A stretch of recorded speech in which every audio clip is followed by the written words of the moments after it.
Hola, buenos días, bienvenido International Scale Modeler, mi nombre Lee. As you can see, welcome to another episode of International Scale Modeler News Show for December.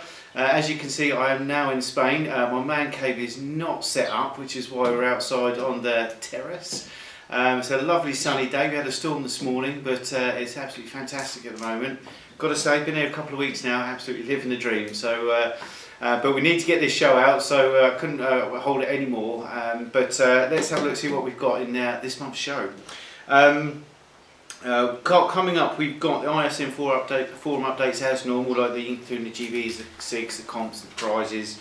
We've got all the GBs and SiGs that are coming up for January in 2015, which is only what, just over 3 weeks away. We've got mine and current Paul's current build updates, not a lot for me obviously. We've got November's prize draw winners announced. We've got several reviews this month. We've got Harder and Steenbeck Evolution airbrush review, reality and scale resin diorama extra pieces as well, and an Iwata Eclipse HPCS airbrush review. I've also got the announcement for the Christmas mega prize draw, which guys, you really need to watch that. And if you're not registered on an ISM at the moment, you need to go to the forum, register and enter on that prize draw. We've got nearly, I think it's over £600 worth at the moment, and it could go up to near on £1,000. So there's a massive prize draw that for Christmas. But we'll go a little bit into that in a little bit more detail a little bit later. But first of all, we're going to go over to Paul, and he's going to do a review on an Harder and Steenbeck, I think it's the Evolution airbrush. So over we go to Paul. Hi everyone, Paul International Scale Modeler. Welcome to another review today. We've got a comparison view today of Harder Steenbeck Evolutions. Now, I've done the Ultra in the past, and we've done the Infinity CR Plus as well. So we've done the lower end of the market and the higher end, and these are the middle road ones. I owned an Evolution for a number of years, never reviewed it. Don't know why I never did, but now's the opportunity to do that. So basically what we've got an Evolution 2-in-1 and an Evolution CR Plus 2-in-1. Now the 2-in-1 is basically the, if you go to the other cam, you can see, is the 0.2 and 0.4mm needle set. So you get the needle, the nozzle, and the nozzle air cap as well. And the 2 and the 5mm colour cups in there. So that's what you get in there. The RRP on that is £129.99, I believe. 98 pence, sorry. And then we've got the Harder Steenbeck Evolution CR Plus 2-in-1, which is the same. 0.2, 0.4mm needle, and the 2 and the 5mm colour cup. The difference is they have lids on them. You also get the pinch tip, easy clean nozzle on this as well as a few other things which I'll run through in a minute. And the RRP on this, if I just refer back to my notes quickly, is £174.98. So if we start with just the standard 2-in-1 first, and we'll have a quick overview of what we get. So you get the cardboard sleeve with just a few pictures, basically the information about your airbrush, its serial number, what's in the box. You get your instruction book, which we'll go through in a second, which is in various languages. I think we've been through all these before with Infinity, so I won't go on too long because it's a generic instruction book. And then we've got the airbrush itself in a nice hard plastic case. You can see quite nice inside. You've got the name. You've got your airbrush, which is 2mm colour cup, the 5mm colour cup, the 2mm needle set already in there, and you've got the 4mm needle set in there separately as well. So as you can see, you get the actual needle, the nozzles inside, and the nozzle air piece as well. So that's what you get as the extra. These are nickel finished. Very attractive looking airbrush. Like I said, there's a few differences between this and the other one, which we'll run through in a sec. I'll just open both boxes so you can see what you get. Like I say, you get the 2 different colour cup sizes. I can't cope with the small one. I just spill paint everywhere, so I automatically always need the bigger one. So that's why I tend to get the ones with the bigger colour cups. So that's a standard Evolution. Like I said, that one's £129.98. If you buy it without the 2-in-1, I think, if I can just quickly look back to my notes, the standard airbrush with just a 0.2mm needle is about £99, but it is slightly different again. It's a Silverline Solo, that's £98.98, and all you're getting there is a 2mm needle and the 2mm cup. That's it. So you do get a bit more for your money with that one.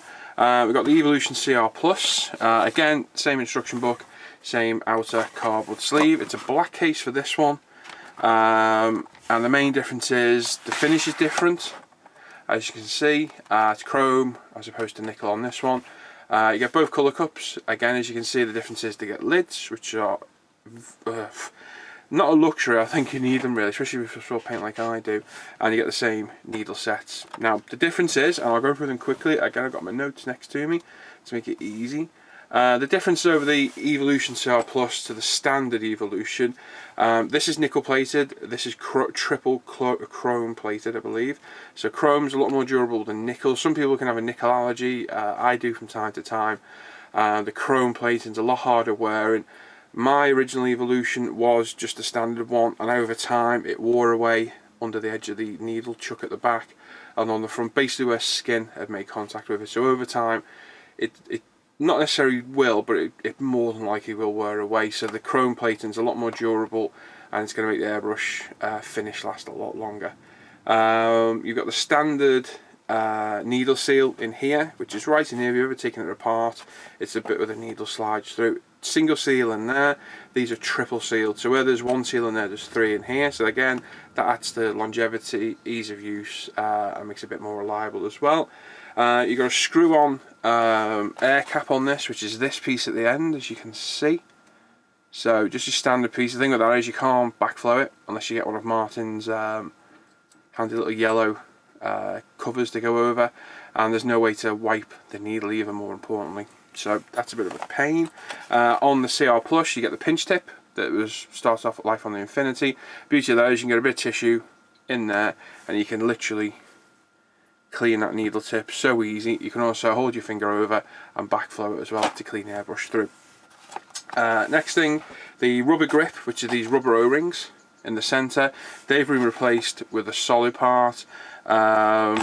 These are renowned for wearing away once you get solvents on them, because solvents and rubber and what have you don't last, and they eventually just perish and gone. So that's another improvement. You've also got the paint cup lids included in this, like I said before as well. Personally, I prefer the look of the chrome plated. I think it's a lot prettier finish. There's not much in it, but as you see, it is a bit more shiny. It makes it a bit more nicer looking to the eye, I think. And obviously those few other differences make a big deal as well, especially that pinch tip. I can't be without that. All my Evolutions, my Infinity, even my Ultra had those, and I just couldn't cope without it. Now these were both supplied by Martin, air-craft.net. This is for myself, and this one will be getting donated in our Christmas mega prize draw. So one of you lucky people will be winning this brush. It's brand spanking new. That is the first time I've handled it, and I will not be putting anything through it today at all. So the lucky winner receives a brand spanking airbrush. That's a very generous donation. That was from Martin at air-craft.net. So that's fantastic. Someone very lucky is going to win this. So there's a basic overview differences. They both come with quick releases, which again is a necessity in my opinion, especially if you've got multiple airbrushes, because you don't want to be undoing the hoses to, you know, change everything and all the time. So you just get quick release, which is one of these. I'll show it. There's my harder Steenbeck one on its hose, and to change it, you have your quick release on the bottom, push it in, job done. And when you come to change it, you pop that out. My compressor's not on here, I just had a click, and that's it. So that's how quick it is to switch and change between airbrushes. If I can find, there we go. We'll pop my compressor on. So there's the basic overview. So like I say, the CR Plus, chrome plated. You've got the better pinch tip, you've got the triple needle seal inside, you've got the colour cup lids, which I didn't really show, but it will. So each one, even the smaller 2mm, has a nice colour cup lid. What that basically means is if you're busy airbrushing away, if you tip her up too much and the paint comes over the edge, it's not going to go all over your model, the lid will stop it. There is a hole in the middle obviously, so it doesn't cause a suction effect, but you don't get that with the standard 2-in-1. And I have spilled paint, and I have spilled paint on models before, and there's nothing more depressing at all. It's very annoying. So that's it, basic overview. Like I say, 174, 128, 99, was it 129, 98?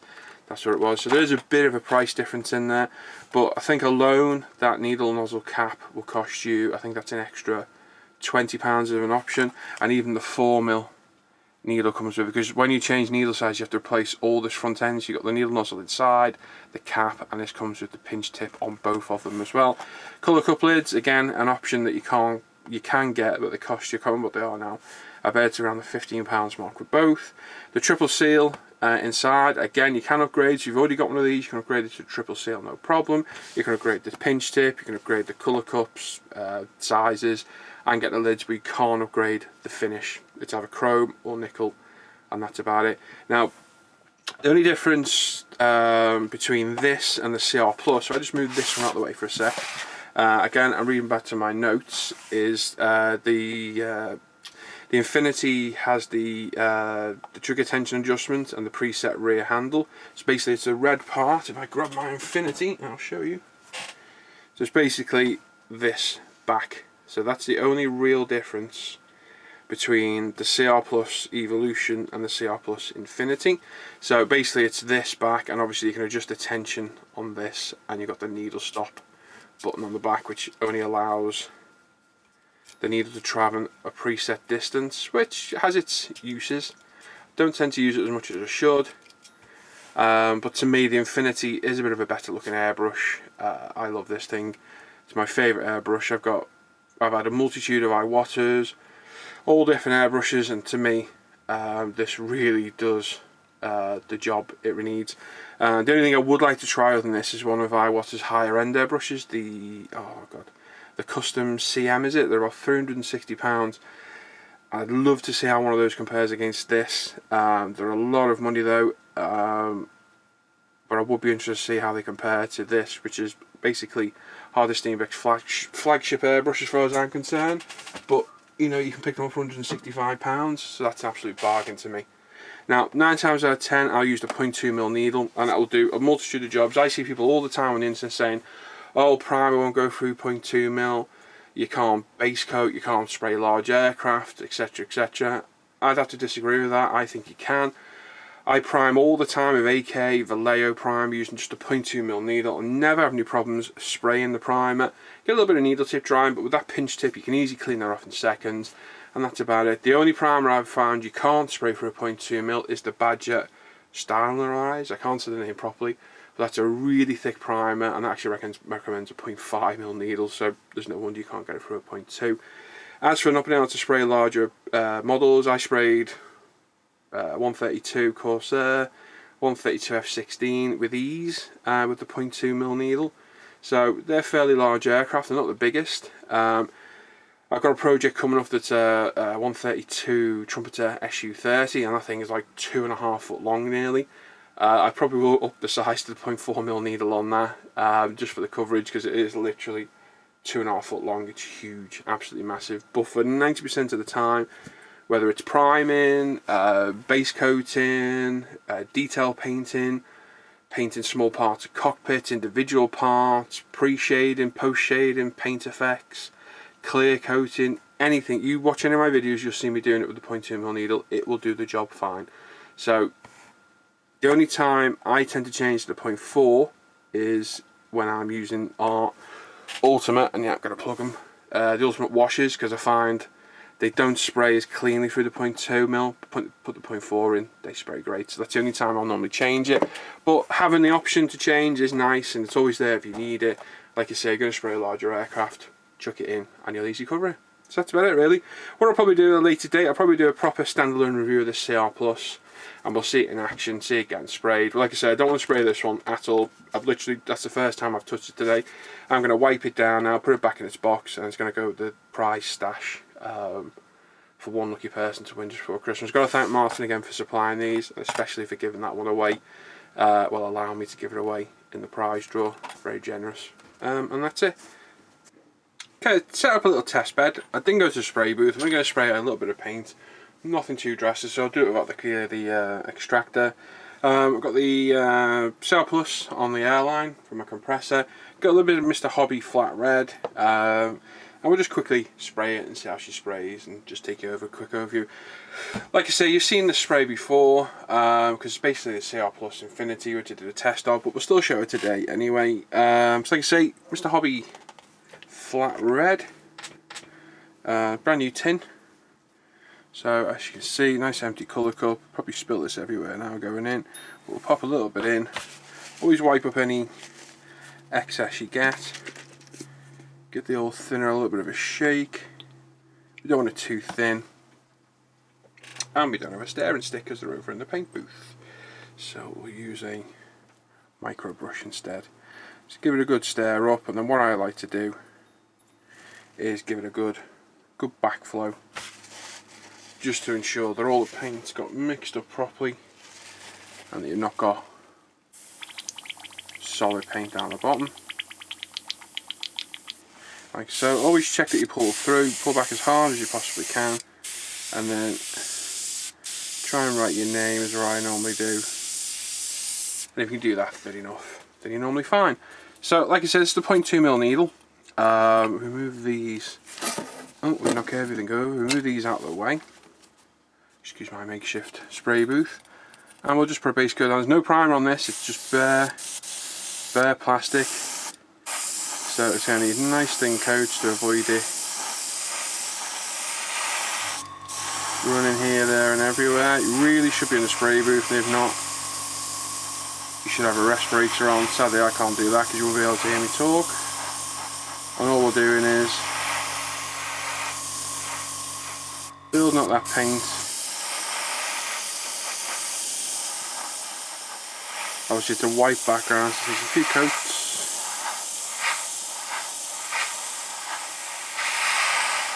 As you can see, if that was a larger model, you'd have no real dramas covering that. So there's your 0.2mm needle. Obviously the 0.4 is a lot bigger a spread. Now if you're starting to get needle tip drying, which you probably can't see, in fact let's put the colour couplet on. Practice what we preach. If you can see that there, if I put that behind, you see there's a little bit of paint accumulating on the needle tip. So this is where you can come in and simply wipe it away like that. Needs a little bit of cleaner actually, put a little bit of UMP cleaner on the cloth. That makes it 10 times easier to use. And there we go, that's all gone. And again we should be able to, nice wide spray pattern. I think if anything that paint could have done with thinning a little bit more. Down to nice thin lines. Like I say, I'm not sure just how thin a line we can get on here.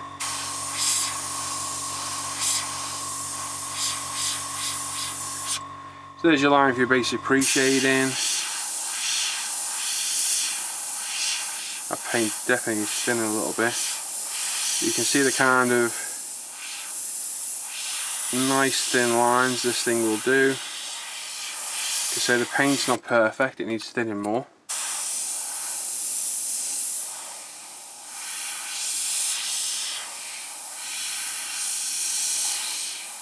The paint was a little bit thinner. I'll be able to do a lot thinner lines than that. And obviously that's the beauty of a precision airbrush. I know you can use cheaper airbrush and a lot of people swear by them, but for myself, I don't think you can beat a quality tool. You know, something that will cover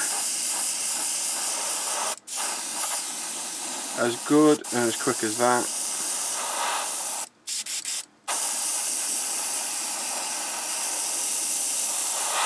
So even though we're using thinner red paint, because red on white isn't the best colour to spray, it's going to need a few coats.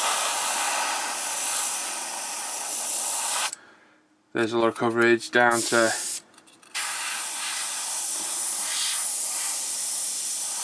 nice thin lines to being able to write your name. Then, like I say, that airbrush will do an absolute multitude of jobs. Now, like I say, the beauty of the pinch tip, and I've shown it before, it's going to put the excess paint back in the cup. I don't like wasting paint, so as long as you've mixed it with just a little bit of thinner, you can pop it back in the paint pot. Over time, as your paint's sat next to you when you've been spraying, and you leave the lid off while you're painting, a little bit of that thin's going to evaporate away. So just trying to get rid of the excess paint now on the colour cup. Once you got most of it out, and again I've gone left my cleaning brush over here. Let's see if we can reach through and grab it. There's one. Ooh, close, nearly got the right one, but that one will do. So cleaning, and this is what I like about the pinch tip. You can go in, get the multitude of paint out, and red is an absolute pig of a colour to get out. It's a pain to paint. So like I said, I took a little bit of the UMP cleaner in there and drop the brush everywhere. Quick colour cup round. Give it a clean. Tip it away, which again I really should have been prepared, but I wasn't. Tip it away any excess. Get your tissue again.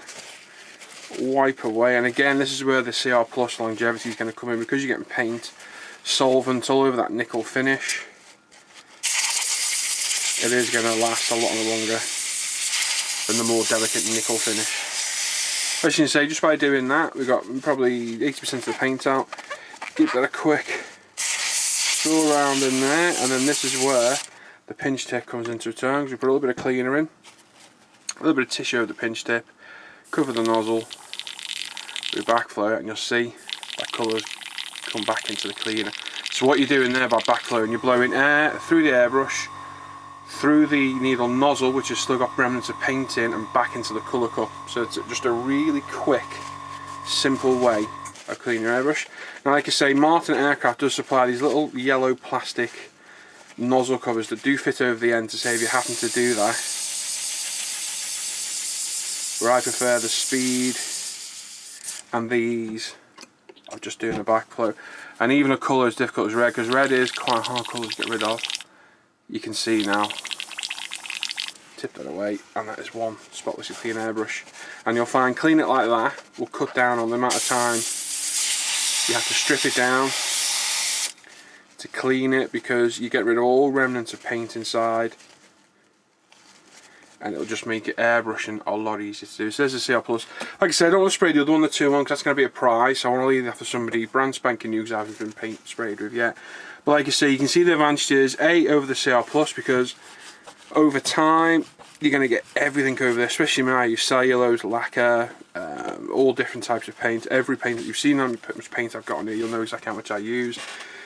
Using the pinch tip to backflow will keep the airbrush spotlessly clean inside, and it'll make your strip down and cleaning so much easier. I don't strip down my airbrush after every use. I probably do it once a week, and I have no problems whatsoever. I see people that strip down their airbrush after every use, and that's fine, not a problem at all. I don't see the need to do that. If I notice a blockage, I'll strip it down then. Using a high quality airbrush cleaner like our UMP airbrush cleaner, again, cuts down your cleaning to basically virtually nil, and that makes a massive difference as well. So if you're on a budget and you want an Evolution, you can get the Evolution Solo, which is about £95. Then you can go the 2-in-1, which gets you the 2 and the 4mm needle. Or you've got a little bit more money, you can go for the higher spec CR Plus, which you get the pinch tip, the chrome plates and the triple needle seal inside, 2 colour cups, the 2 colour cup lids, and obviously a bit more of a hardware and finish. That's where my money would go, and that's why I'm keeping the CR Plus. There you go.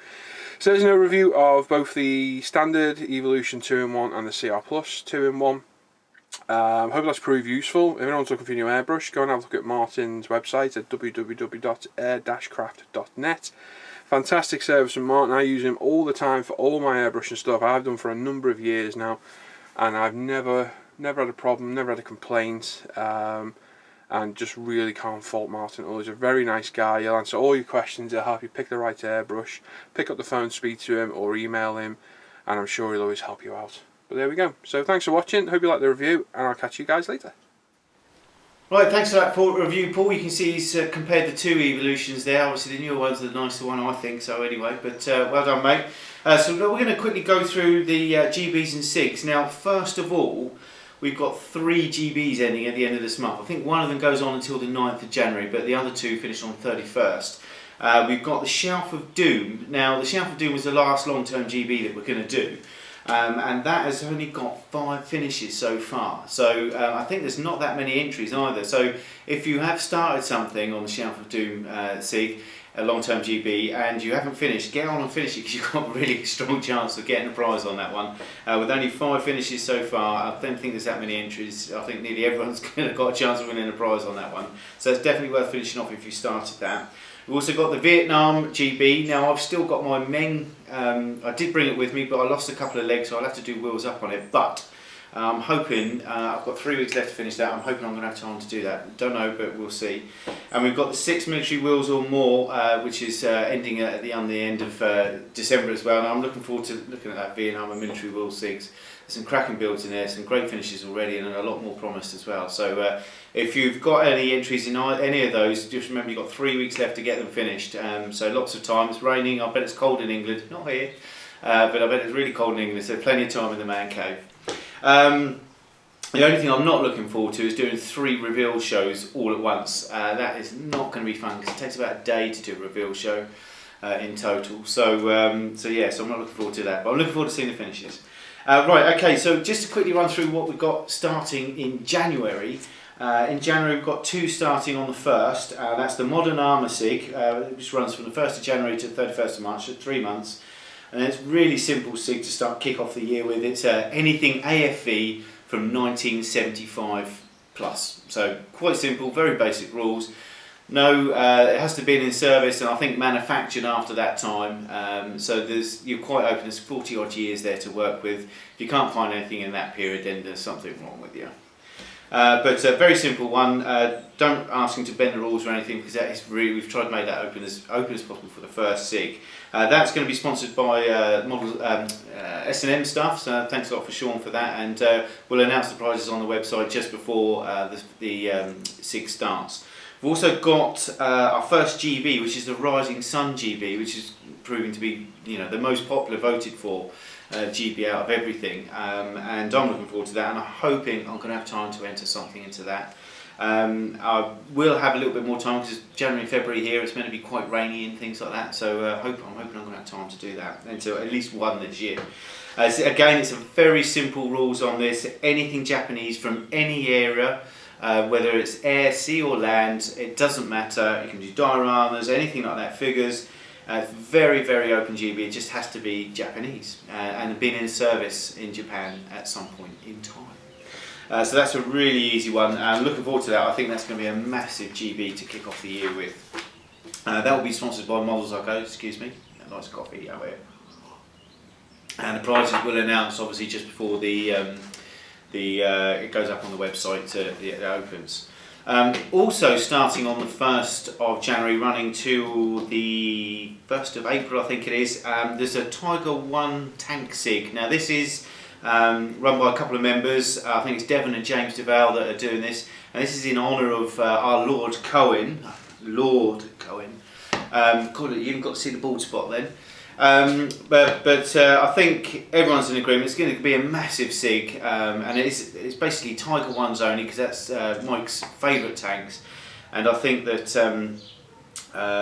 you know, everyone will agree with me that in the fact that the amount of effort and help and I don't know, I would think Mike kind of encapsulates what modelling is all about for me. I mean, he's very generous with his ideas and everything, with his methods. He's got time for everyone. Obviously, he doesn't suffer fools gladly, which is brilliant. But he has got time for everyone. You ask a question, he'll answer it, and he really does encompass what I think modelling should be all about. And I would like to tip my hat to you, mate. And I'm definitely going to make an effort to start a Dragon Tiger 1 kit that I have with no Zim that I've got to add, by the way, just for you, mate.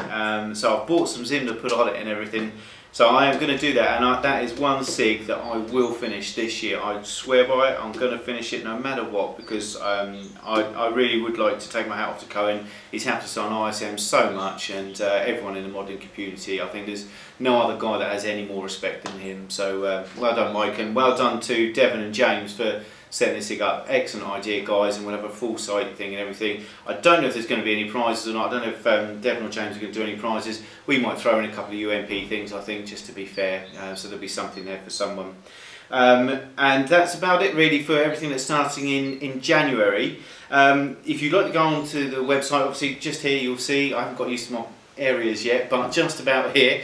There will be a PDF, and it's on the website on the GBs and the SiG sections of all our GBs and SiGs on the builds for next year. Not the member ones aren't on there. I might add them, I don't know yet.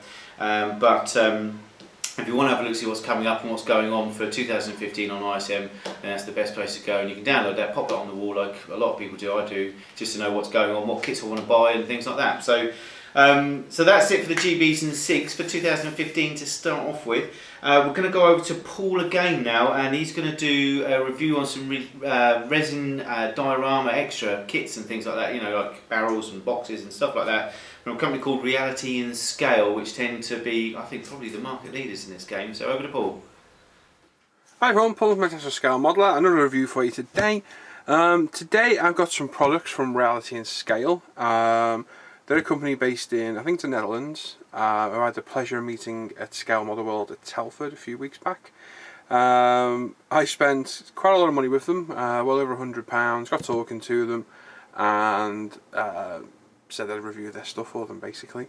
So they manufacture resin, 135th, I think it's 172 accessories. They do buildings, stowage sets, you name it, they do it. You really need to go to their website and have a look. I think it's www.realityandscale.com, and just have a look at some of the products they sell, and they're all painted up on the website and they look absolutely fantastic. I bought a few interesting things, a few bits and bobs. I'm just going to quickly go through a few of them now. Quite an eclectic range of stuff that I bought of them, but like I said, they do a lot of buildings, which I will be looking at in the future, because I've just been looking at the pictures online. They look absolutely stunning, and street scenes, etc. Like I said, it's a very small selection I've got. So run through what I got. I got tree stumps, so you got tree trunks in large and small pieces. There's 8 pieces in there. I actually used one of these on my Steenbeck Dio, which you'll see at some point through this new show, or you've seen on the forum. Very nicely cast. They all come in these lovely plastic boxes, which are reusable, resealable, and as you can see, the texture on them is absolutely fantastic. We're going to pick a few in a bit to go through. I got the small food cans, there's 16 pieces in there, and decals to go with it. So as you can see, you can make up your resin can, paint it silver, weather, etc., and then you can even stick on the decal to make it look like real food. We'll look at those in a bit. I got the crushed US fuel drum set, as you can see there, and as you can see by the box, they are well and truly crushed. Excellent effect. Tree stumps and mushrooms. I beg your pardon, this is what I used on my diet. It was a tree stump. Again, they come with little resin mushroom toadstools to stick on the tree stump. That's excellent. We got the potato vegetable sacks, again decals to stick on, so you can give them the manufacturers or where they've come from, and again very highly detailed. We've got the common German boxes, so there's 7 boxes in there, and Archer decals again, which is lovely. This is a heavy one. Crates and boxes supersets, there's 24 resin boxes in there, along with decals again, with fragile, do not stack, this side up decals, which are very nicely printed actually.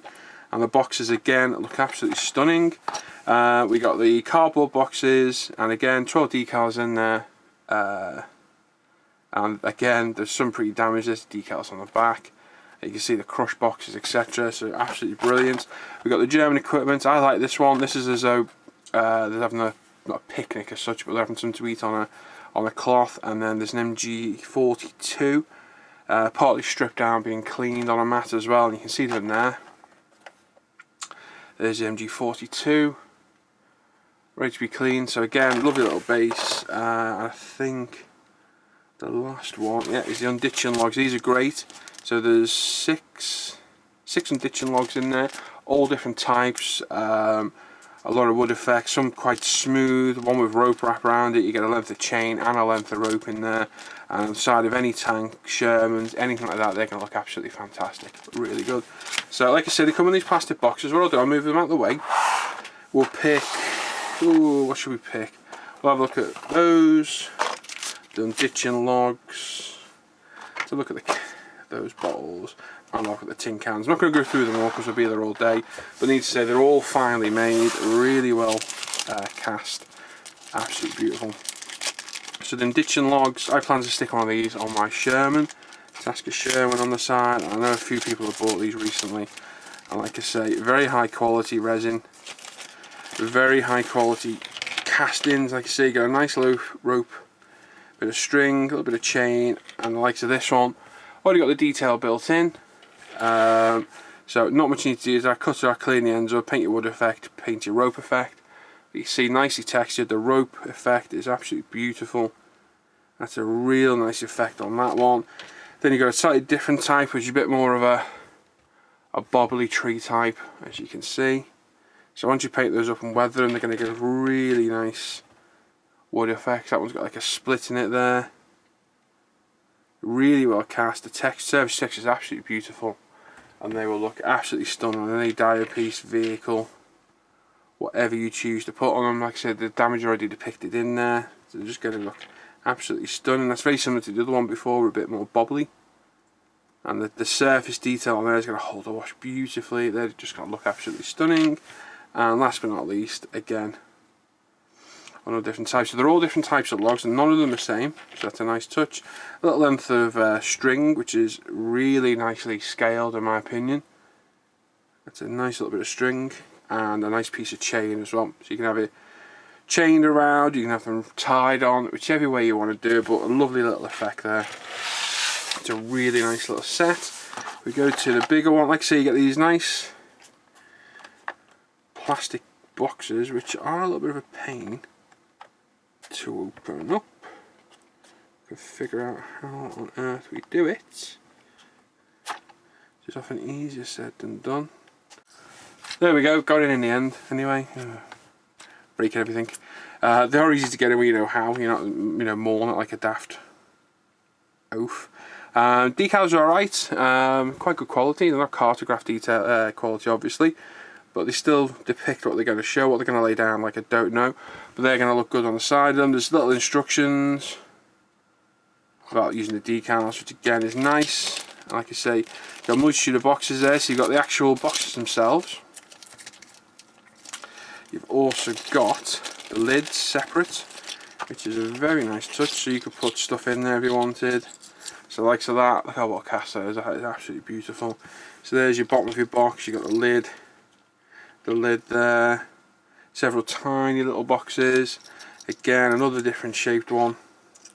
They are beautifully made, really nice, and again the appropriate size boxes come with the appropriate size lids as well, and they are wafer thin, so much so I can virtually see through that one. How thin that is, absolutely finely cast, really is nice. So we'll pop those to one side at the back. Onto the next lot, which are solid boxes, and there's a good heft in here. I'll give it that. Out we come. Come on. There we go. So, like I say, very, very nicely made. If you look at the detail on that, it's a very nice cast box. Beautiful, nice bit of weighty resin in there. So we've got a couple of the same type. There's two of those, one of those, 3 or 4 of those.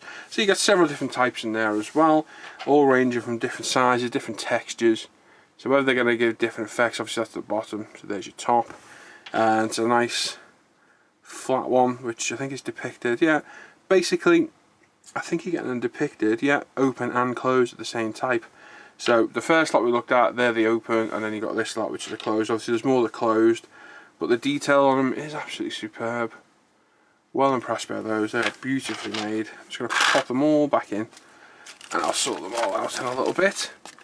So very nice there again. Let's see if we can get in this one now. So we pop that, and hopefully that will open. I don't know why I'm having such trouble opening these. But I am. There we go. Very tight box. Ooh, so again, decals, these are a little bit better than those other ones. Quite nice and clear, quite high quality, not perfect obviously. And you've got French and German, so there's a couple of different types. So that's going to add a lot of interest to them. Obviously they're all on the plugs. I'm not sure what the heck that one is. Is there a front to this one? No? There. One's got like a stick sticking out, it looks like a toilet brush, which just broke off actually. So scratch that. There we go, so I think you basically got 4 of the same, which you have. Like I said, it looks like a bit like a toilet brush there. Just a little bit of casting on top. But nice detail on them, tall, medium and small. And once you paint those up, get those decals on, they're going to look really nice. Like I said, it's a set of 4, they're all the same. But you know, just one of these, a random can on top of a tank or with a couple of soldiers at rest, adds so much detail to a diorama. It's you know, it's quite astounding that you can make people's eyes drawn to different effects, and it really does add interest to what you're building. So they're very nice, quite impressed by those. Oh, another box. So let's see if we can get this one in one go. There we go. Basically just force them open the best way. Again, so we've got the sacks, more instructions for the decals, the actual decals themselves. A little bit blurry in the last lot, but it's if you're that bothered, you could always make your own or source aftermarket ones. Now these are really nice. These are like a Hessian sack, I think it is. Yep, Hessian sack with vegetables, potatoes in. There's several different types. There's a little basket there with, I'm assuming that's potatoes and vegetables, but look at that. That is absolutely beautiful. It really is nice. High quality resin. You can see the imprinted Hessian imitation there on it, folded over the top, and obviously gives a depiction that there's fruit, vegetables or potatoes in there, etc. That's a real nice touch. You've got some smaller ones there which are tied down at the top. Actually look like a little face in there, funnily enough, but it's not. So again, a couple of different sizes. So are they the same? So yeah, they're very similar, actually slightly different, so they're not all the same, which again is a lovely touch. But there we go, so there's those. You've got one with an open top, which is another nice touch as well, with the fruit, the vegetables sticking out the top. We've got a very small one, there again, pardon me for all the double entendres. I'm not going to say anything about that one then. Small basket of something in there. Again, the surface detail on the edge is absolutely second to none. Really nice. A laid flat sack, which again, really nice. And again, these are going to add some real fantastic interest to diorama. Absolutely beautiful, really well made. It's the first time I actually looked at these, as you can tell by me ham-fistingly opening the boxes. But the detail on those, absolutely beautiful. You know, if you're building a dio, unless you're building a fruit and veg truck, don't go mental, don't go and chuck them all on one dio. But you know, a little sack here and there in the back of a truck or a crew, you know, with a crew or on a staff car or a vehicle, just here and there around a campsite, adds visual interest and really can make a dio pop.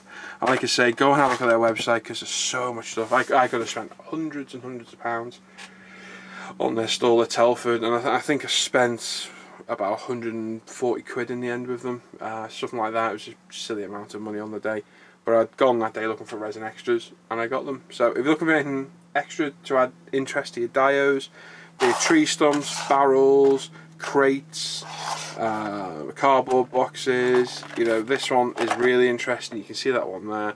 That looked great with a soldier at rest cleaning his weapon or just having something to eat. They're all going to add interest to a diorama. So if you have to do anything, go and look at it. www.realityandscale.com. I think it's .com. Have a look at this site. You'll be absolutely blown away by the stuff they sell because it's absolutely superb. So there you go. Quick review of Reality and Scales, some of their diorama accessories. As I say, go look at the website. They do a lot more. Well worth a look, and I can't wait to use these on some dioramas I've got coming up. So there you go. Thanks for watching. Paul at ISM. I'll catch you again, and I'll see you around. Right, well there you go, you can see that Paul rates them, and I'm going to get some myself. I'm going to try and do a diorama for Cohen SiG, but I doubt if I'll get around to it, but if I can I will. But they do look really, really good, and I've got to say I had a look at some of their stuff at Telford, and I bought a little base. There's a picture on the ISM on the what did you post you get thread, but it's a little diorama base just to take pictures on for tanks. It's absolutely fantastic for, I think it worked out about £11.50, something like that. Absolutely fantastic, and it would have cost more than that to make, you know, if I'd have bought all the ingredients and everything. So I was really happy with that. But we're going to go back to forum news now. Just obviously, as per normal, we could do the kit review section. Now that's up to over 550 reviews and threads and videos and of reviews of kits from all our members and everything. Absolutely fantastic thread. I love that one. And if you've got any, if you do reviews on kits, come on over, post on there. That'd be absolutely fantastic. Most appreciated if you do. I've got some kits coming up for review this month. Now I was limited to what I could bring to Menorca. I thought I bought about 30% of my stash. The rest is in a lock-up in England, but it's there, so I can literally, if I go over to England, I can bring a few back each time I come back. So But what I thought I'd do some old ones for a change. We're always doing a lot of new kits. So I thought I've got the Monogram 124 Lamborghini Diablo VT, Trumpeter 148 MiG-21 F13 fish bed, the Meng 172 Fiat G91R, that's the new Meng 172, and a Tamiya 135 German 8-ton semi-track Black 37, which I've got for my anti-aircraft thing. So I've done some old kits there, and I thought that'd be nice to review some old ones for a change instead of just doing all the new ones, because all the new ones are pretty much nice and things, so it's nice to go through some old kits and see what we've got to do there. So now we're going to go on to the monthly prize draw winners. Okay, so before we announce the monthly prize draws, I just want to say that the winners of the competitions and the SiGs and the GBs, when you get your prize in the post, if you could take a picture and PM it to me on the site with your prize, that'd be fantastic. We can stick it in a rose gallery. Some people don't do it, some people do, some people don't mind showing their face. I think it's great that we can see people with their prizes and everything as well, and it's nice for everyone else to see as well. So if you could do that for us, that would be smashing. But what we're going to do, we're going to announce the winners now. For the first prize was sponsored by Value Kits, thanks Tim. It's the Eduard F148 FW190 Nat Jaeger Profi Pack from Eduard, and if it's up to Eduard's usual standards, it's a fantastic kit. I haven't had a look in the box because it's in England. So, but the winner of that is Steve W from the UK. Well done, Steve. You get that. I'm sure it's a fantastic kit, and being a Profi Pack, they'll have everything in there, so you won't need to get any extras either. Second prize.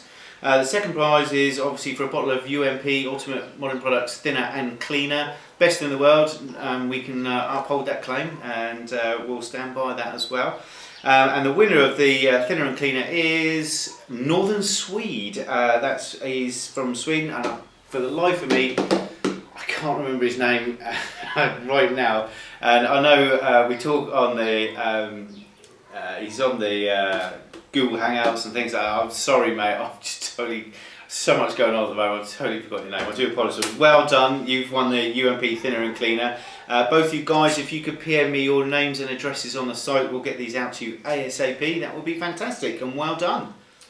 Right, so this month's prize draw is going to be a bit of a mega one, and when we mean mega, we don't mean just a couple of kits. It is a mega prize draw. It's even bigger than our anniversary prize draw, which we had earlier in the year, and that was about, I think that was about £400 or £500 worth in the end, and as you know, there's quite a lot of kits in there as well. But this month we're going to let Paul announce it on his slot a little bit later, let me just say there's, I think at the moment the prize pool stands at around about £550, £580, and from what we've got, other irons in fires and things like that, it's looking like it may go up to about £750.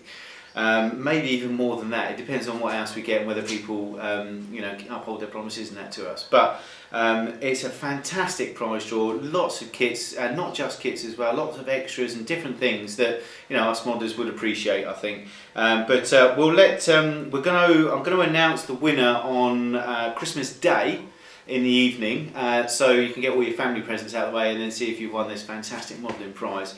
But I'm going to take you know, a couple of hours out on Christmas Day, do a quick reveal video, probably only be a 5-minute thing, but we'll do that for Christmas Day, so you've got something else to look forward to on then. But I'll let Paul show you what everything is. It's absolutely fantastic. Right now, I've done a review. I kind of got sent an Iwata Eclipse HPCS from graphicair.co.uk. They're the ones that do the AS300D spray booths that pretty much everyone uses. They're probably the best out there at the moment. They kindly sent me one of these airbrushes to review. So here we go, here it is. Right, okay, the Iwata Eclipse HPCS. Now, the guys at Graphicair have kindly sent this to me. I needed an airbrush to do my alclads and things like that for cellulose, a reasonably decent one. At the moment, I use the Iwata Neo for Iwata. Great budget airbrush, but it is a budget airbrush, and it's good for, you know, if you want an extra airbrush and things like that. But the opportunity came up to get one of these, so I jumped at the chance, and I've got to say, well, I've literally had it out, picked it up and everything, so it is a nice airbrush. I haven't used it yet, so we'll do that live on camera today. But as you can see, nice packaging on the box itself. We've got here all the uses that you can use it for, all sorts of odds and sods, you know, car painting, spraying, and modelling, air body art, all sorts of stuff. Elsewhere on the box, obviously you've got the Iwata silver foil thing to make sure it's a genuine product, and on the back we have basically just what's in the box, I think, more than anything. But again, with all Iwatas, they do come with a 5-year guarantee, which is nice. So let's have a look inside the box. So we've just got a sleeve on top here, which I'll pop over there, and we've got this nice black presentation box, and inside we have a UK warranty and instructions and everything. More instructions, we'll get to those in a second. We've got it's packed in this nice soft foam stuff again, which I think all airbrushes come in these days. So let's pop the airbrush out itself. Now immediately, it's a very nice weight indeed. It really is a nice weight. I like the weight of that. We've then got a tube of super lube, which is always handy for any situation. And then we have an Iwata spanner here, which we'll get into a little bit later on. So I don't think there's. That's it. So pop that box away. Okay, and just pop it over there. Right, okay, so the airbrush itself, first impressions, it's quite a heavy airbrush, I have to say. It's a good weight. I do like the heavier airbrushes, mainly because they feel better in your hands. Yeah, and you actually know that you've got them there. Now, what we'll do is we'll pop that down for a second, and we're going to go through the instructions, all the bits of paper that come with it. Now, if you saw my recent review of the TRN2, the trigger one, this is basically exactly the same. It's a quick start guide for a gravity feed airbrush, and it just basically goes by how you attach it to your air hose and everything, how you would put paint in, obviously dropping your paint into the brush. It's quite, I'm sure most of you know how to do all this. Start airbrushing, obviously down for air and then back for paint, as with all dual action airbrushes. Nothing new there.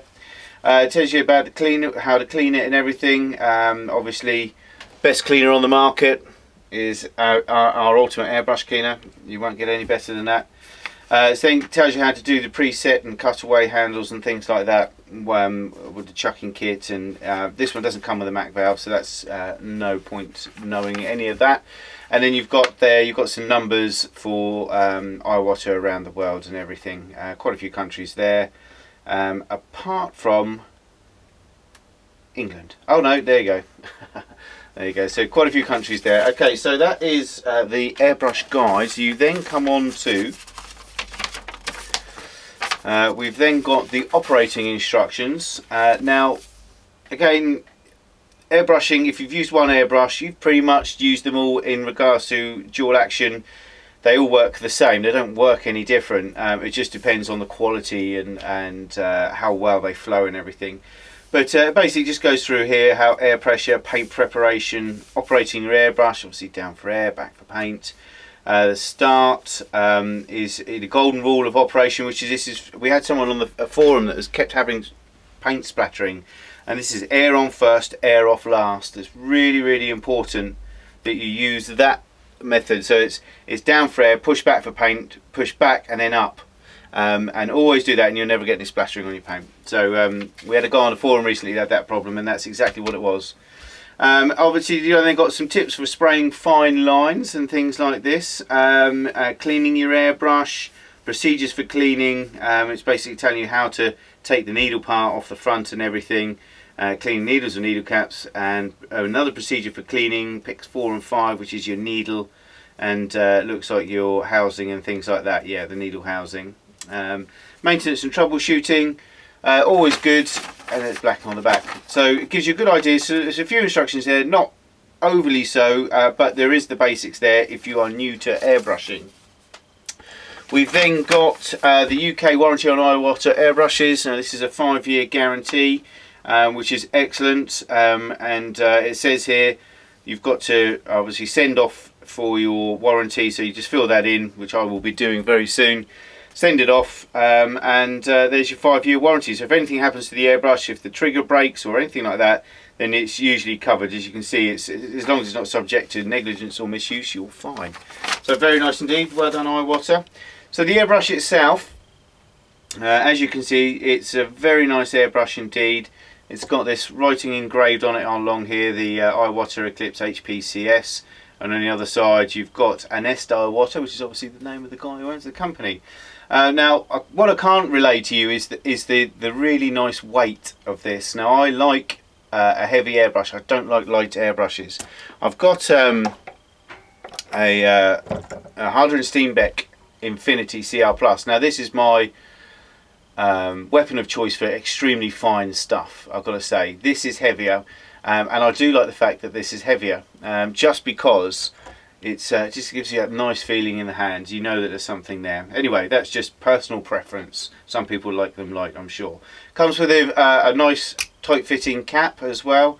As you can see, the milling inside the cup is extremely nice. Now, obviously, that will wear off over time, but it's very smooth, very nice. I like the way that it's got a very broad bottom. If you can see, it doesn't narrow. That's what I like about the Iwatas. They've got these broad bottoms, so you can get in there, right in there, and clean them, rather than have these narrow necks. It's great for mixing as well, because it means when you're mixing in the pot, literally straight away your mixed solution is straight down the airbrush, rather than have to feed it through a thin neck and stuff like that. So very nice indeed. You've then got the front of the airbrush, the business end. Obviously, you've got a cap, a nut here, which we'll go into in a second, and then on the rear you've got the cutaway rear case. Now I'm going to take this apart, so it literally is just undo that, undo the chuck, and I'm going to pull the needle out, so take it out. So this comes with a 0.35 needle, which is quite industry standard really for spray painting, and you'll get some nice lines and everything with that for sure. So again, as with all airbrushes, you've got the button itself, the trigger, and then you've got this comes out, so if you want to clean all the inside, it's got the spring and the action and everything in there. You can adjust that to see how tight you want the button to come back as well. I like it really tight, so I've got to push to get the spray pan. Right, okay, so the cap, it literally is undo the cap. Obviously you wouldn't do this with the needle on there, because you'd have a chance of dinging the needle, so always take the needle out first before you do that. And then you come to this part here. Now this is where the Iwata spanner comes into its own.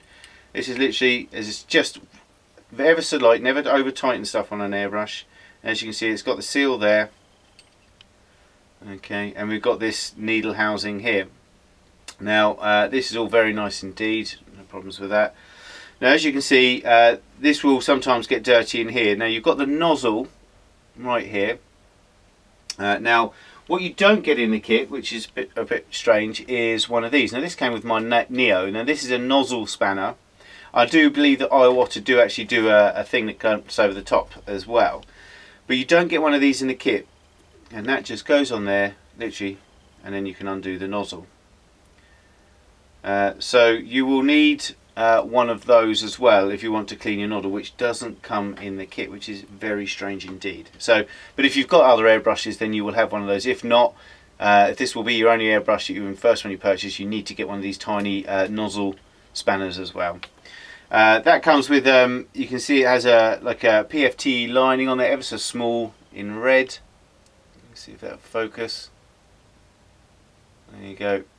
Okay, and they do advise in the instructions to take this nozzle off only if necessary. So I've done that. Now I would imagine it's because of the stuff. It's like a PFPTE stuff that plumbers use, but it's a red one. So literally tighten to a bit, then just a final little click like that, ever so gently. You don't want to thread those, and then you can pop the housing back on. As I say, finger tight, and then one little one. Nozzle cap on, finger tight. Always when you put the needle back in, always use your finger as a guide, and then you're not going to bash the point of the needle against the edge of the chuck, which I've done many times in the past. Needle all the way home, little tap at the end, tighten your chuck up, and then on goes the rear. So a very simple operation. As you can see, that's just been stripped apart from taking the button out, but that's just been stripped in seconds. So very easy operation, easy to get in there and clean and everything. It is a bit weird that we don't get the small one in there, but as I say, if you've got other airbrushes, you'll have one of these anyway, because everyone apart from Harder and Steenbeck uses these. Even the cheap Chinese ones will do. They're the same size. Right. Okay. So I mean, that's basically the airbrush in itself. Obviously, you get this bit of little tube of super lube. I have a big thing of this that I bought years ago, and I'm not joking. Let me just show you. I bought this 3 years ago. It is super lube. It's exactly the same stuff, but you can buy it in a big bottle. I bought that 3 years ago, and I've hardly eaten into it at all. Literally, as you can see, not a lot at all. So that will last you a good 3 years or so. What you should do is when you clean your airbrush, when you do your monthly maintenance, you should always clean your airbrushes, give them a full breakdown and clean it once a month at least. If you're a heavy airbrusher like Paul, then you need to do it probably once every 1 or 2 weeks.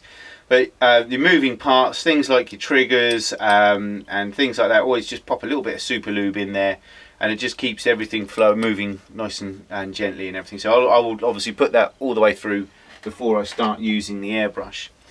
So anyway, so let's. I've got one of these quick release valves, which I'm just going to pop on here. Okay, as with all my airbrushes, those were only like £10 for a set of 4 off of eBay, so very good value for money. Not particularly great fit, but they do fit. Right, okay, so that's on nice and tight. So let's pop some air in there. As you can see, that's at 25 psi, and as you can hear, a lot of air coming out there. So very good indeed.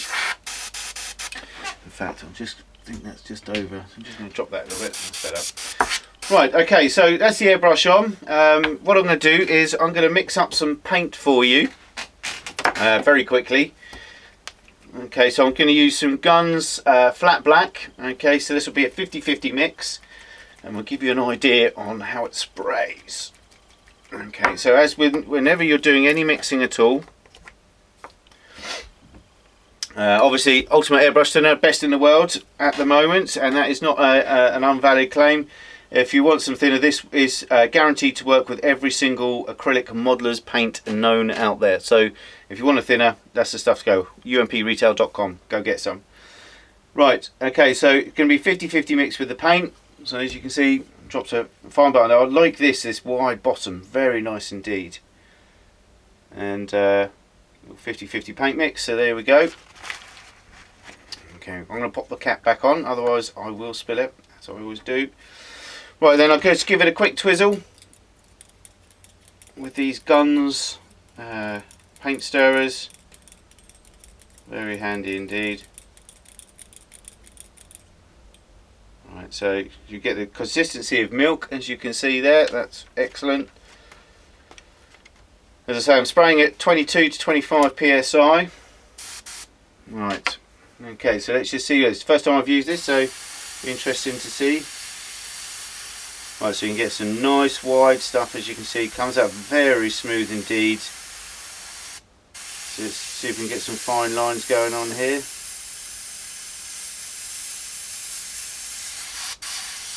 There we go.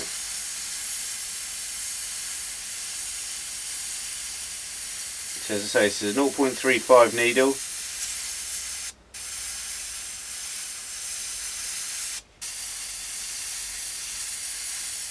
And you're getting some lovely fine lines there indeed. Very nice indeed. Action's very smooth on it. I've got to say, I do like that. Let's just move that over a bit. Very nice indeed.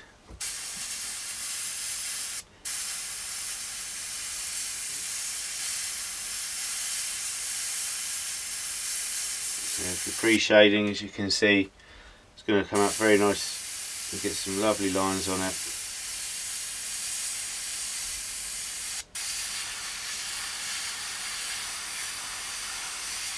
Now this spray pattern goes up to 2 inches apparently, so you can go up to 2 inch spray pattern. I think that's I don't think it does actually, and I think that's a bit optimistic, but But in close, produces some nice, some very fine lines, as you can see. Very nice indeed. Okay, so I'm going to quickly clean this out now. Right, excess paint comes out. Ultimate airbrush cleaner again, best in the world at the moment. And we'll give it a quick clean. Old paintbrush, good swirl around side, half a cup of cleaner, sorry. Give that a good swirl around, inside and out. Make sure you do your nozzle as well, your needle. Now you can't do bubble back with this. There it comes. So cleaning is nice and easy. I mean, what makes it even easier is obviously this large space at the bottom of the cup here. As you can see, it's nearly dry. So another quick. Now quickly on the needle.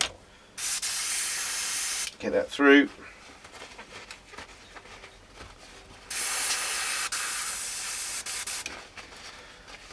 And as with everything that I do, I always go back through, give it a swish round with thinner.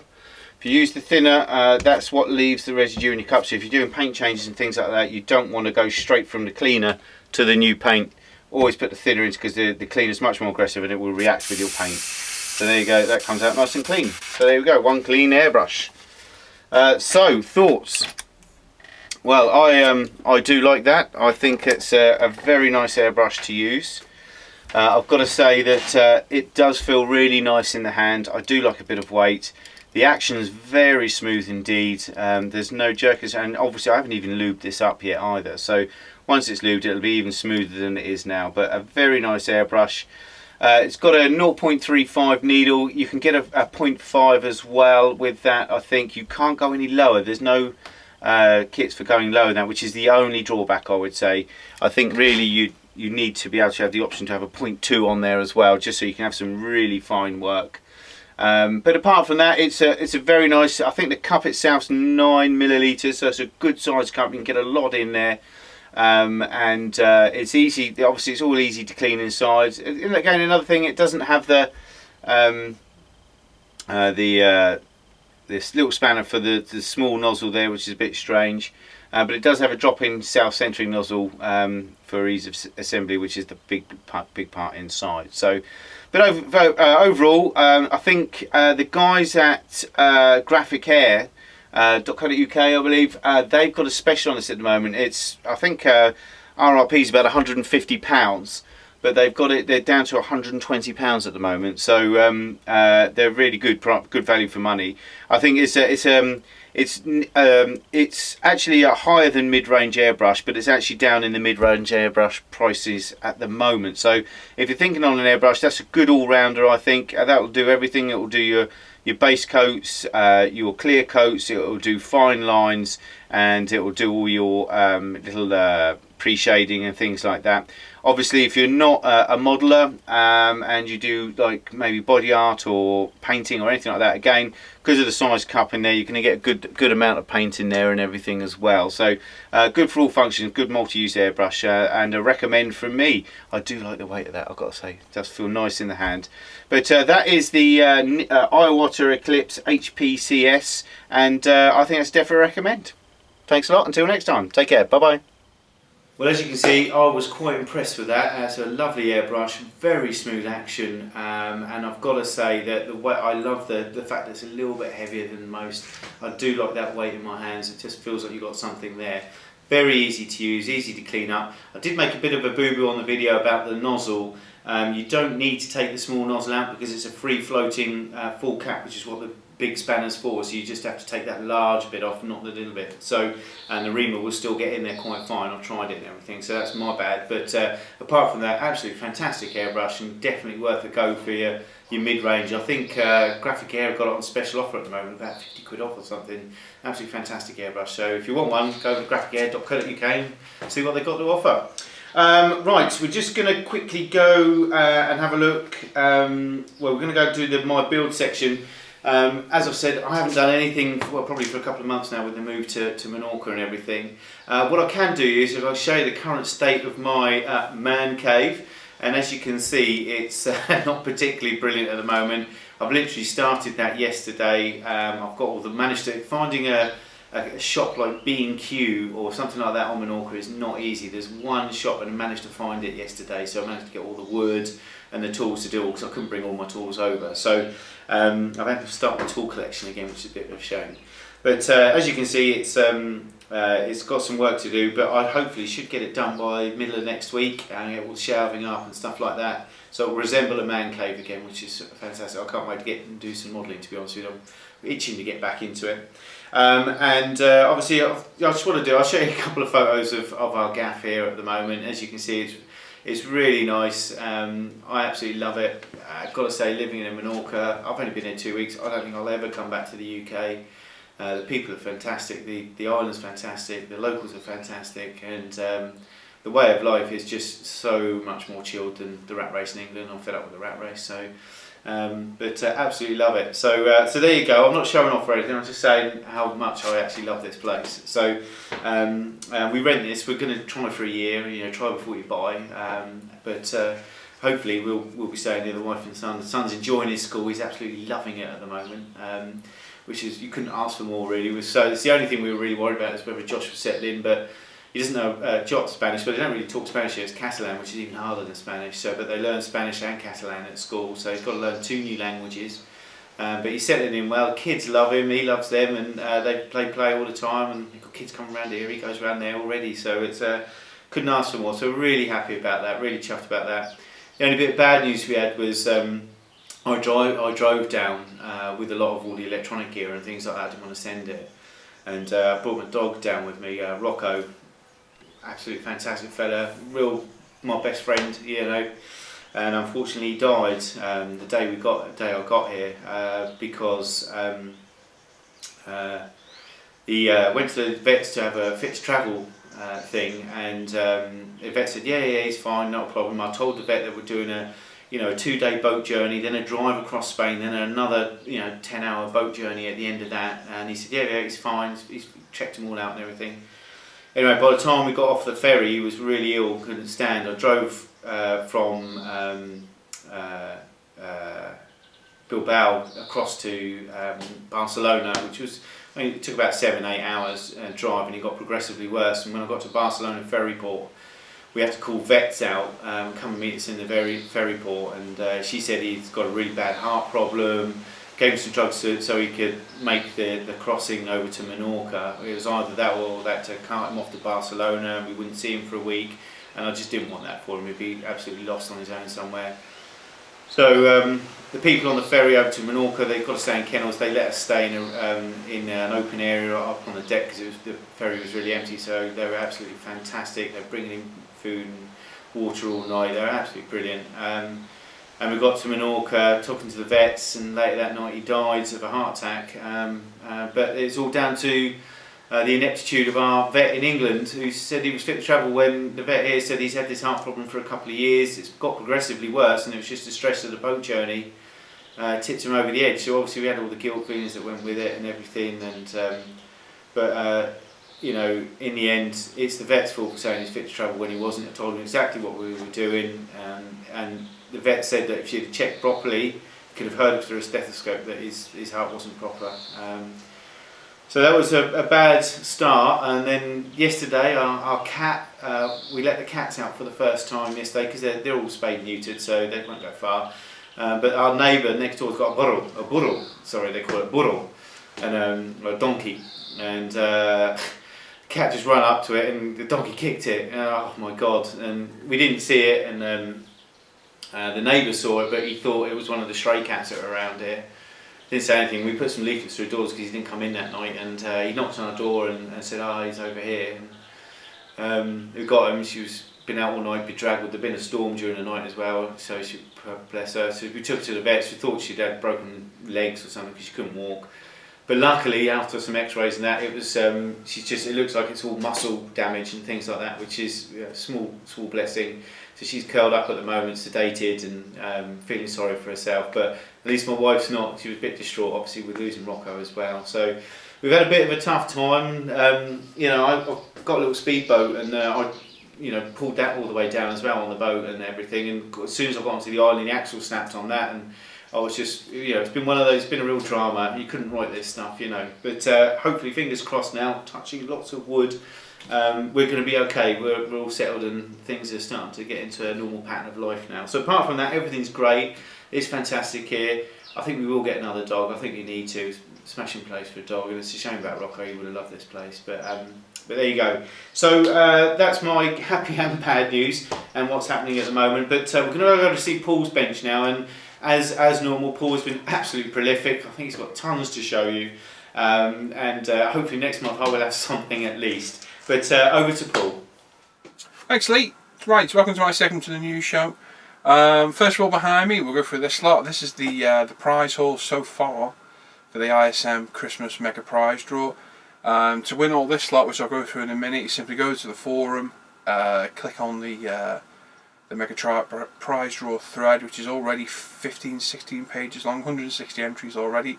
Only went up yesterday. It's gone absolutely mental. Put your name down, just say I'm in or whatever, but make sure it's on that thread, not on Facebook, not on a random thread anywhere on the forum. It's got to be on that thread. Just before Christmas or on Christmas, I think Lee said Christmas Eve or Christmas Day, he'll draw the winner. We'll put a video up announcing which very lucky person's going to win this. There's quite a bit there already. I'm hoping to add throughout the month. I've got contacts I'm waiting to hear back on that I've basically been trying to get stuff off to add to this. So if we get more, I'll add to it. I know there's at least one more book to be added, which is sorted out today. We've had some very generous contributors to it, and there's quite a bit of stuff there. So we start from the bottom. We've got a couple of books donated by Pen and Sword and Casemate. That one in particular is superb. I know there's a Sherman one on the way. Again, absolutely fantastic. I've got that book myself, and it's great. A review of that coming up very soon. Crimean War at Sea. Not actually modern related. It was actually sent to me by accident by the publishers who sent me these other books. They said keep it, so pass it on to one of you guys. If you're into that kind of thing, it looks quite interesting, to be honest. We've got Trumpeter 132 ME262 A1A, kit I want myself. Great kit. I reviewed that kit a while back. We've got Trumpeters 135th Russian T90. That's the cast turret, yeah, cast turret version. Awesome kit. Again, I've reviewed that in the past. They were both off myself and Lee. E-Models gave us a 148 Revel Longbow, 100 years of military aviation, and a 132 Piper PA-18. So a couple of nice kits there from E-Models.co.uk. Timber Valley Kits donated a Trumpeter 132 Russian MiG-29K. That's a superb kit. I did have that and I exchanged it for that. I'm going to have to get another one because I do like the look of that. Merkava Mark III. I actually won that in the Panther SiG, but I didn't. I said I was never in for the prize, and I said I'd pass it on. So there you go, that's passing it on. And from Martin at air-craft.net is an Evolution 2-in-1. Very generous gift. I've literally reviewed that, you'll see it in this news show. Awesome airbrush, I've had them before. And you've got a fair bit of money's worth there. Also, UMP, myself and Lee are going to be donating the entire UMP range. So there's about £90–100 worth of stuff alone. And a quick tot up, you've got 130, 200, there's about £400–500 worth of stuff there, quite easily. Probably more, and I'm hoping I can add more to it as the month goes on. Like I say, pop over to the forum, in that thread, just pop down. I'm in, count me in, whatever you want to put, a joke in there, anything. As long as you post on there, you post there. Lee uses a random number generator, picks the number, appropriate post to that number, wins it. And somebody very lucky is going to win that lot. I know one thing, I'd love that. I've already got, no, I haven't got that. So that's the cast version then. No, it is the World version, I'm wrong. I haven't got that, but I'd like both of those, that. And I'm not being greedy because I've got some of the rest. But someone's going to get a fantastic prize. Really, really lucky. My builds have moved on this month quite well. Quite happy, had quite a bit of time. Tried a couple of new things, which you'll see in a minute when we go to my bench. We've a couple of finished dios, a couple of projects out of the way because I'm trying to make room for something which I'll show you in a second. Def 15's great, gained momentum. Been a big gap since the videos, since James was born, my son. Taking up the time, and obviously getting back into the swing of things was quite hard, but it's done now, and the F15's near completion, as you'll see, which the video should be up by now. One more part, that's complete. We move on to the next project, which I'm thinking a modern tank. Not sure which one yet, either a T90 or a Tyran 5, we'll see. I'll decide close to the time, but I'm trying to clear off the bench at the minute because I want to start. It's a huge box, it's ridiculous. I want to build this thing. I've been on it for a while, love all the SUs and the MiGs, and this is a phenomenal kit. The size of that box is absolutely ridiculous, it weighs a ton. I put pictures of this up the other day, the fuselage next to the 132 Tamiya F16 I built not long ago, and it's like that much longer than the F16. It's 2 foot long fuselage, I think it's 700mm and a 460mm wingspan, so it's huge. It's going to dominate this, and basically it's going to be a superb build. I've added loads of aftermarket, I've got a big headset coming for it, which loads of photo etching for it. We've got the resin wheels, the resin burner cans, resin ejector seats, which I actually got the other day. We've got aftermarket stencils, 560 things on the sheet, aftermarket decals for it, and I need to order more ACAM paint because I'm going to run out. Colour scheme, love the blues, the dark blues, light blues of the Ukrainian Air Force. So I'm looking around something like that maybe, I don't know yet, I'll see. Strictly the SU-30 was an export version. I went to India and I think it was China, and a lot of them didn't come on those colours, so maybe there's a little bit of artistic license there and just do the colours I want to do. It's quite drab in the grey. But looking forward to starting it. It's going to be an awesome build, and that'll be my slow build throughout the year. No rush to get it done, but I'm really chomping at the bit to get it started. So a few more bits I want to get done. The Dragonfly is next for my Vietnam GB. I want to get that up and going. Now the F-15's at the stage where it's nearly done, I concentrate on that. Small diode done. Scimitar and the Sherman, which you'll see in a bit, they can plod on for as long as whatever. Not particularly bothered. The IL-2 diodes out of the way, the Challenger diodes out of the way, which you'll see in a bit. So they're two that have been on my back for a long time, so great to get them done. So there we go, is my little bit done to camera. So what we'll do, we'll go to my workbench and I'll look at my current builds.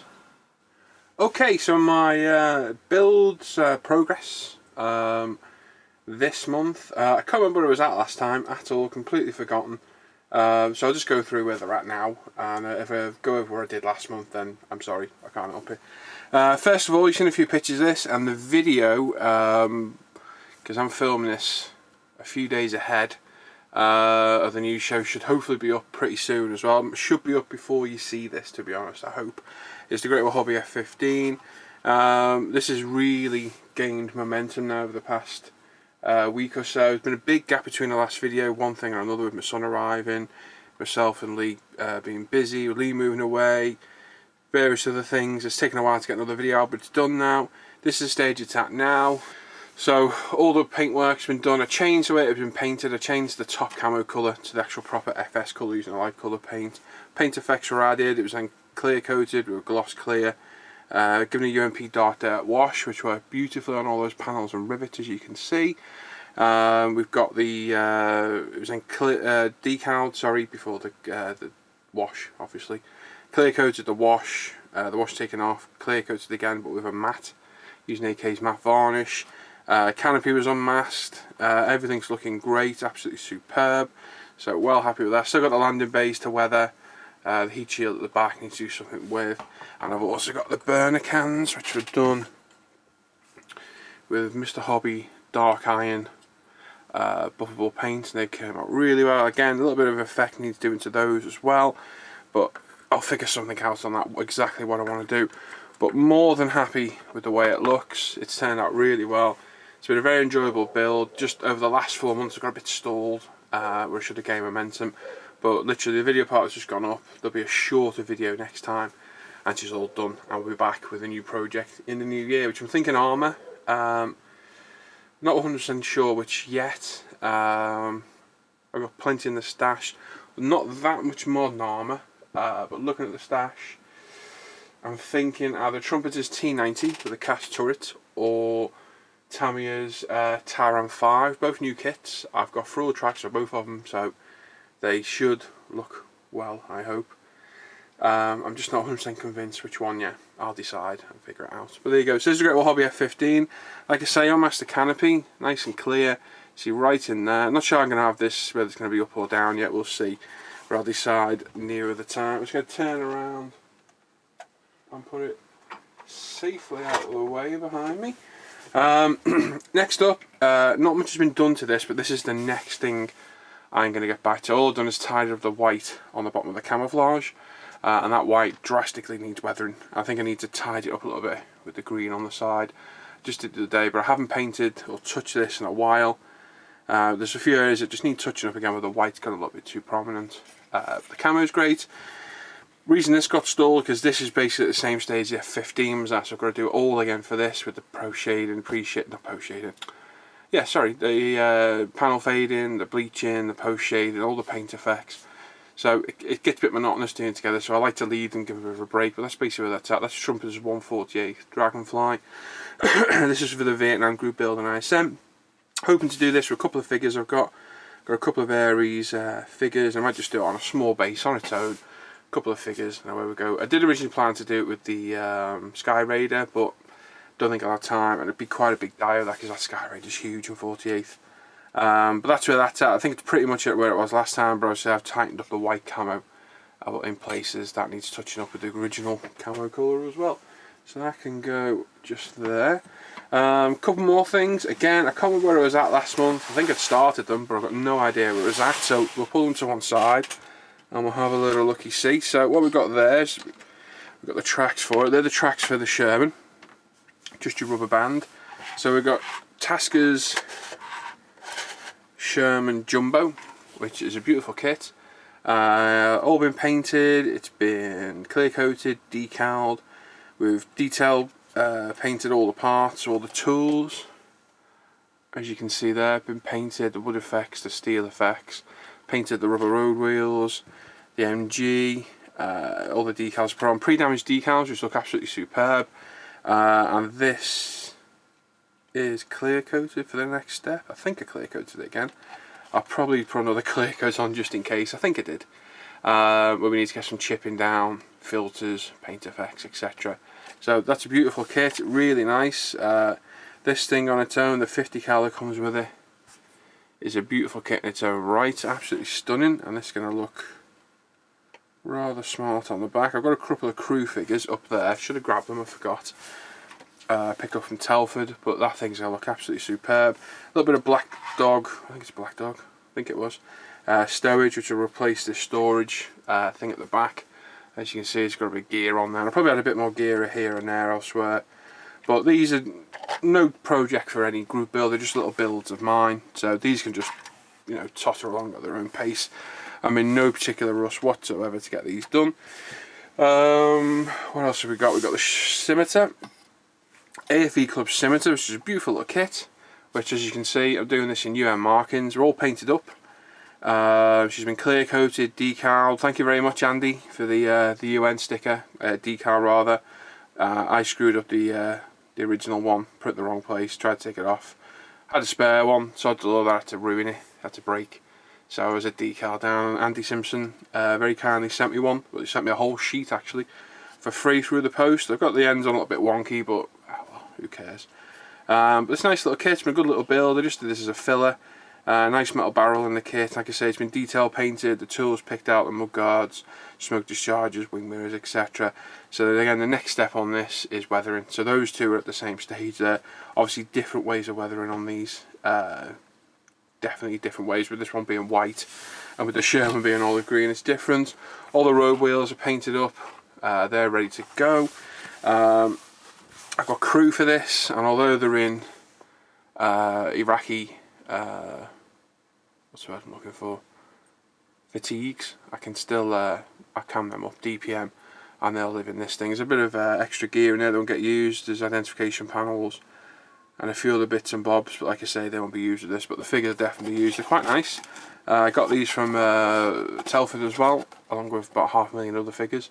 So they're going to look good with it. And I also picked up some frill tracks for this because the kit tracks are god awful. These have been treated with a track burnishing fluid, and there's a few spots that'll need a little bit of touch up here and there, but as the most part, all they're going to need now is dust and mud effects if I add them. I'm not sure which way I'm going to go with the weathering yet, because the effect that the burnishing fluid gave was absolutely superb. So again, another nice touch for that, and that's another nice build. It's just pootling along.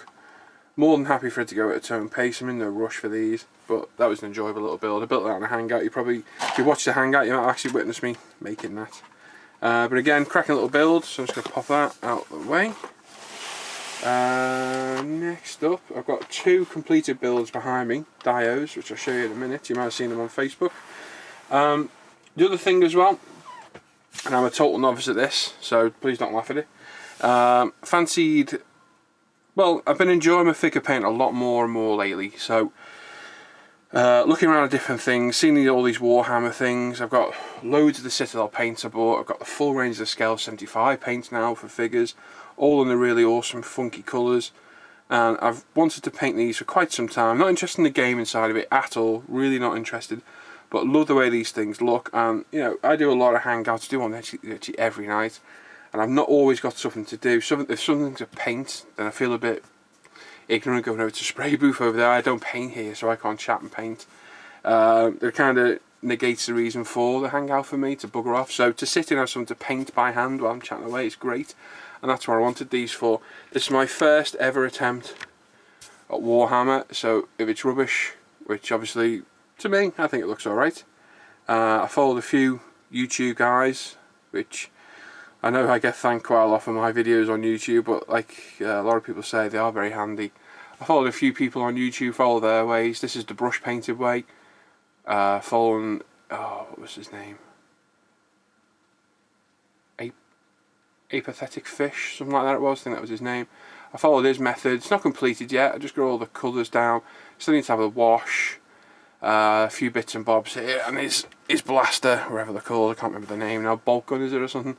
That needs all sorting out, so I might do that tonight in the hangout actually. But for my first ever Warhammer figure, it's a totally alien way of painting things. I'm quite happy with that actually, to be honest. Quite enjoyed it. Building them, because these are the plastic newer types, was a challenge all in its own right. And I really enjoyed it. Absolutely really enjoyed sitting there painting it. There's a lot of work involved in these, a lot more than I thought was, by several different highlights, colours, shadings, a lot of work, and I never realised how much was involved. So fair play to anybody who builds these, especially in the hordes of people building them for wargaming. Absolutely my hat's off to you. Really enjoyed this though, and I can see me building a lot more. Like I say, this was the brush painted method. I've seen another guy, and I can't remember his name now, where he airbrushed all the base colours and highlights. Oh, it looked awesome. That's the way I want to try next. So I thought I'll try it this way, and I'll try it the airbrush way, and obviously a few methods, different ways. But like I say, really enjoyed it, and I can see me painting a lot more of these in the future. Absolutely superb. So there you go, there's all the ones in progress. We've got a couple finished. I've been busy this month. Quite a bit of time on my hands, which is great. This is the Trumpeter, I'm going to zoom back out, Trumpeter Challenger 2, which started as a buddy build ages ago, and mine stalled for various reasons. I got a little bit bored. I'm not going to pick it up because the actual Challenger is loose on the base. I'll get my other camera and we'll have a little freehand round, which I'll do right now actually. We'll fire the camera up. This has been on the shelf for quite some time, a number of months, and I've got a big project I'm planning ahead, which a few of you have seen. I've got a Trumpeter 132 SU30 I want to start, so I want to clear some of this backlog off just to get them off the bench, and then it leaves me free rein for that, because that thing is huge and it's going to be an immense build. So this has been knocking about for a while. I built this. The weathering may look a little bit lackluster to some, but I had the intention of weathering it like this from the very start. I based this on one of the Bovinson challenges that I'd seen, and this picture, I've got the picture online. It's with my build on the forum actually.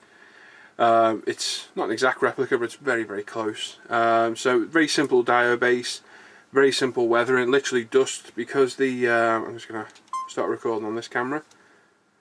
Because the challenges are literally there as a demo or a test, they get dusty, but they don't get really particularly filthy. So that's why I did it this way. So that's literally normal weathering, filters, pin washes, all the dot filters, the lot all over the Challenger to give it its worn look. But then I've come in, detail painted everything up as usual, added the antennas, the crew. They came out okay. They were accurate, not accurate, they were accurate armour, sorry, yeah, they were accurate armour figures. They weren't the best, They were resin. I've built a lot better, but they came out okay. A little bit lacking in areas, but they came out alright, like I say. Most of the weathering on this, you can see on the sides, is UMP light dirt mixed with a little bit of concrete, airbrushed over to give that effect. And I'm more than happy. It depicts the picture I was copying, so for me that's a win all round. The dusting's a little bit heavier this side than the other. I'll probably leave it, but if I wanted to, all I've got to do is get a brush, because this isn't sealed in at all. It's just put on. I can remove it, I could take it off completely if I wanted. But airbrushing the light dirt on absolutely works superb. You can dry it in front of your eyes, and that dusty effect, it goes right down to the wheels, as you can see there, and all the way around the back. There's a little bit of armour off the back that's missing. I need to glue on, because in fact it's right there, because it fell off the other day. And the base needs finishing. I need to put an edge around the base because it's just a piece of MDF. But I enjoy building it. The kit, it's not a bad kit, it's not an expensive kit at all. But I enjoy building it. You get your money's worth out the build, because Cohen built the same kit as me, and it was quite an in-depth build. And I think you can pick the kit up for about 20-25 quid now, which is great.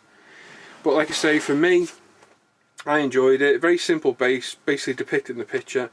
So nothing too technical there. We've got a bit of grit on the floor. It was airbrushed with life colour sand. The base was made of plaster of Paris, and I just added the verge, some tufts of grass that were painted the appropriate colour, and that's it. So like I say, I'm happy with that. It's another one off the bench, another one out of the way, so another one finished in my book. So excellent, I'm happy with that.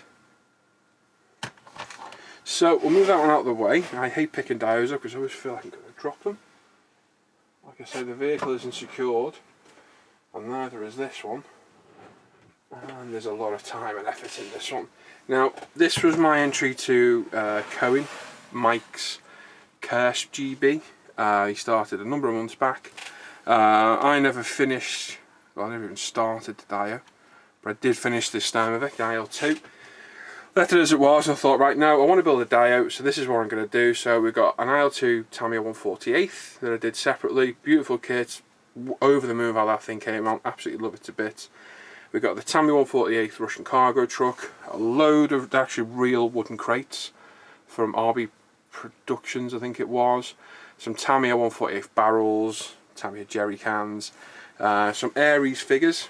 So on the base itself, we go for an overall. You see the Steenbeck, 4 figures, the cargo truck or the cargo on, a few trees, grass effects, tufts, stumps, etc. So didn't take me too long. I think it took me a couple of nights on a hangout through the day doing it, and I'm more than happy that came out. Steenbeck, beautiful plane, beautiful kit. Well happy with that thing. That came out beautiful. Recommend the kit to anybody. Absolutely stunning kit. We've got the Russian cargo truck by Tamiya 148. Other nice little kit. I'll spin this around a minute so we can have a good look, but I'll just go for the key features. We've got 2 Aries 48 scale mechanics, which I've dubbed as, well, they're offloading the cargo truck or loading it up, whichever way you want to see fit. This guy lifting that crate isn't superhuman. That's a crate full of helium balloons, just so you know. We've got a commander and a pilot here. If I can get close without ruining everything. They were my real first attempt at figure painting, and it came out well.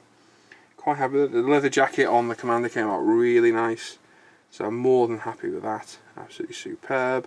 What else have we got? Obviously we've got the trees at the back, which I'm happy with. Stone wall, grass tufts with some wildflowers growing in there, etc. And that's it really. So to get this base, it was an MDF base, using a layer of wood glue and then a layer of plaster of Paris. Not thick, just really thin, just to give us some terrain. Nothing too drastic. That was left to set. It was unsprayed. I can't remember, was it Earth Brown, Mr. Hobby? Dark earth it was, I'm looking at it now. That was left to dry, and then using scattergrass and PVA sprinkled all over, the most of it blown off. And as you can see through to the brown, which is just what I wanted. I didn't want it too grassy. That was left to dry. I then come in, added these longer tufts of grass, which are from a company whose name's completely slipped my mind. So I basically put PVA, really watered down PVA down, came and sprinkled this grass over, let it set for a couple of minutes, went outside, blew it, and that's what gave it its direction. As you can see, where I've blown it down, it's blown it away like it's been, you know, long grass knocked over. So that came out well. We then added these green line grass tufts here and there. They were airbrushed, all different colours, different shades here and there, and added, stuck down. We've got a reality and scale tree trunk which was added. Probably could have done a bit more work on that, and I may come back to that at a later date. I'll see. I think it just needs a bit of lightening inside those trunks. We'll see. Over the far right we've got the wall, which is an old Hornby railway wall I've had in my kit box for years. More tufts of grass and wildflowers at the front, as you can see. Some MK35 tree. I think it's baby's breath, is it? Mike keeps telling me. Was added, and that was all sprayed. Oh god, dozens of different greens to get that effect. And behind the wall, longer tufts of grass, etc, etc. So that's the main overview of it all. This, you know, quite a bit of work in this, a lot of work in that plane, a lot of work in that truck. There's a good look at the truck there. More than happy with that. Came out really well. It's a nice little kit. Figures were great. The stowage was awesome. That's real wooden crates, about 12 parts for each one you glue together. Again, if you watch the hangout, you can see me making those. The figures, awesome. Love the Aries 48 scale figures, and I enjoyed painting those. It's probably my favoured scale for painting figures, because I found it easier, to be honest. And like I say, the Steenbeck, beautiful kit, beautiful plane, huge thing, and I really enjoyed making that, and I just love how it looks. Absolutely superb. So there you go. There's my IL2 Kursk Dio, and that's basically it. Now that's where I've been at for the month, what I've been up to.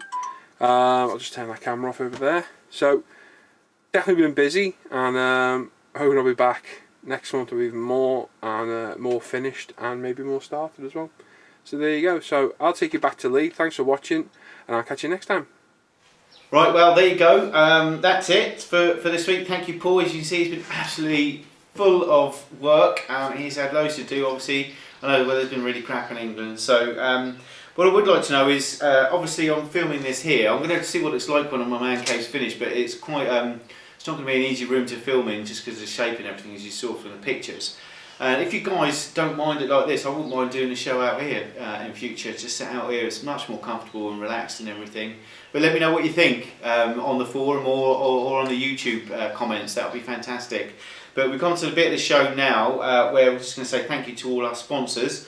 So a big thank you to S&M Stuff for sponsoring all of our SiGs, Models Are Go for sponsoring all of our GBs, Value Kits for sponsoring all of our monthly prize draws, obviously ourselves, Ultimate Modern Products, for sponsoring lots of odds and sods here and there, and obviously welcome back to E-Models, who are sponsored some of our Christmas draw, and they're going to start, we've got a What Is It competition coming up in the next week or so watch out for that on the site as well. So thanks to E-Models. But that's it for the show this month. I hope you've enjoyed it. Watch out for the prize draw winners on Christmas Day night. We'll release that then, so look out for that, and then until next time, adios.